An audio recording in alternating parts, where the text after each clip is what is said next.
let's go ahead and let's swing our upper arm forward, and just like we did with the other parts, right, let's keep everything else quietly frozen while we do this, right?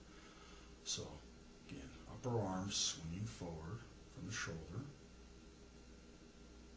return, and backward, and return. Right? Now notice how your forearms, hands, and fingers go along for the ride. Right? Now, let's take a look at another motion our upper arms are capable of. Right? Let's go ahead and flap our wings. So, right, we're going to go up, and then return. And then let's go ahead and tuck our wings. So, tuck, and return. Now there's one more motion our upper arm's capable of, right? And that's rotation from the shoulder. So let's try that. Right? I'm just going to rotate. Now, one thing to notice here is that if we use any one of those motions in isolation, it looks very stiff and robotic, doesn't it? Right? So here, let's do stiff and robotic. Right?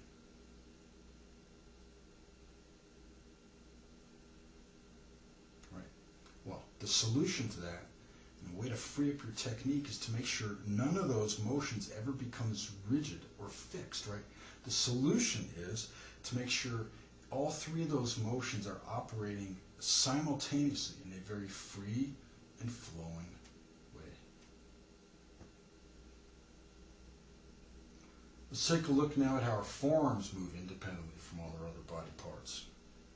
So just like we did before, pretend that all the other parts that are not participating are just kind of quietly frozen. And so let's go ahead and let's move our forearms up and down from the elbow. Right? And notice that your hands and your fingers just go along for the ride, right? Let's take a look at the other motion your forearm's capable of, and that's rotation from the elbow. Right? So let's go ahead clockwise and counterclockwise. Clockwise, counterclockwise. Now remember, if you're tucked in here, you're going to have a devil of a time making this rotation, right? So C-3PO arms, don't forget. Right? Now, I just want to make a point here about freeing up your technique, and that's this. Any one of these two motions used in isolation is going to look and feel stiff and robotic, right? Just up and down, just rotation. The key to freeing up your technique is to make sure that you simultaneously free up both of these motions.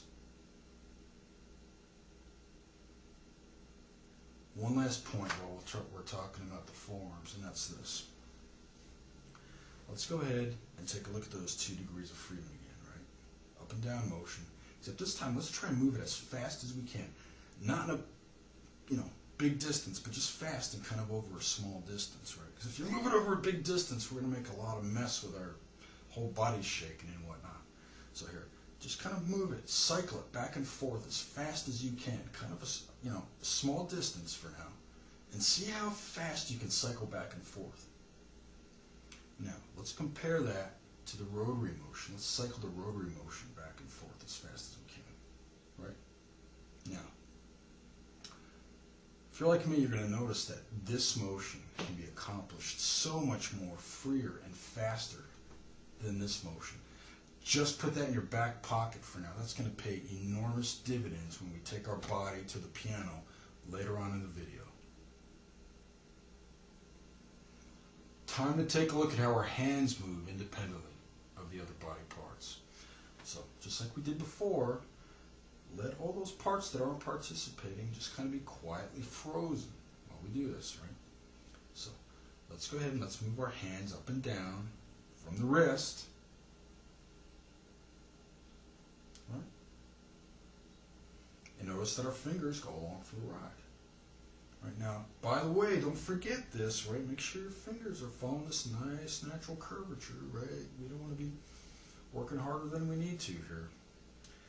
Let's take a look at the other motion our hand is capable of, right? And that's this lateral motion. So let's go outside, inside, outside, inside, outside, inside. Right?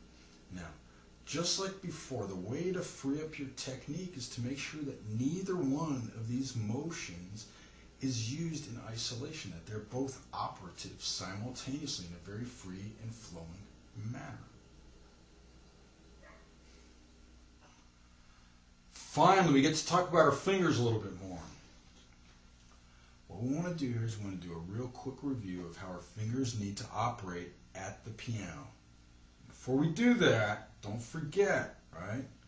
Nice natural curvature here, right? None of this, none of this. This is our starting point. Nice and natural. So with that in mind, let's go ahead and let's take a look at the various motions our fingers are capable of independently of the rest of our body. Right? Let's go ahead and move our fingers down, starting with our thumb. Right? 1, 2, 3, 4, 5. Right? Now, don't forget, there's never any need to lift our fingers from this natural starting point. In fact, this is a very unnatural act, as we learned earlier, so I'm just going to remind you of that for now.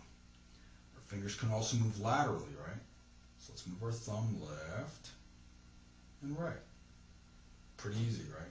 The other 4 fingers, not so easy. Right? Index finger, left, right, middle, left, right, ring, left, right, pinky, left, right. For the next motion, we have to unthaw our hand, right? Because it's one of those curious things about our anatomy, right? It's not clear where our fingers end and our hand begins, and vice versa, right? We want to accomplish this very easy and gentle expansion and contraction of our hand and fingers, right?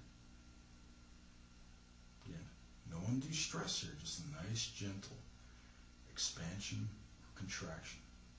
Now, all I want to say about the fingers is this, is in general, right, we're never just using a single isolated motion. In general, all these motions are operative. And so if you want to cultivate a feeling of freedom and stay away from all the rigidity and stiffness and robotic type playing, all these degrees of freedom need to be simultaneously free and flowing.